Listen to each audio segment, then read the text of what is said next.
Here's your part 2 after we patted her dry. Okay. I'm gonna come in here and put her on the head one more time.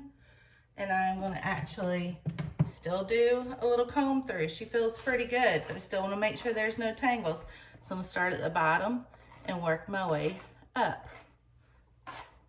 This is what I always want to do. Then I'm gonna take, I don't want these knots to be sitting here wet on this mannequin. I'm gonna let her air dry for a while. So I'm gonna go in here and I'm actually gonna dry those knots just a little bit. If you have a fully hand tie, dry the whole cap. If you just have the horseshoe, you're gonna just dry this part and put her back on. Go ahead, set your part where you want her to dry. Being mindful of that lace when you put her on, you definitely wanna be mindful of that lace. Now, if you wanna pin her on, you're not gonna pin in the top. You're gonna pin her right here in these thicker ear tab areas. That's where we wanna pin her at. Nothing on top, nothing in that lace.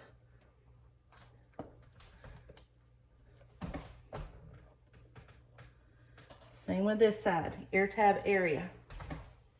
Now, before I let her dry a little bit, I'm actually gonna come in here. I love to use a heat protectant. I use the heat cream.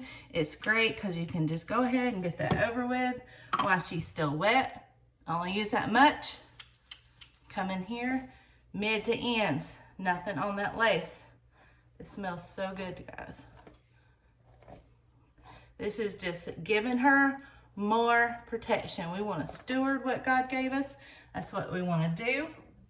You hear me preach these things don't produce oils. I'm going to come in here. I also feel like it's another important thing. I don't care if your wig is new or old, okay? They need hydration. So I'm actually going to add a little dime size. You probably can't see it. A little dime size. I'm going to come in here and put that on her too. Now you can add more when it's dry, after you get it dry and styled, if you feel like it needs it. But I work it into the money piece area a little more. That hair's been processed a little more. So I'm gonna work it in there really good. Still mindful, not getting on the lace. And now I'm gonna let her dry almost to about 90% dry, and then I'll come in here and style her out with my dryer. And that's it, guys. They're really easy. I hope you learned something, and I'll look forward to you in the next video. Thanks, bye.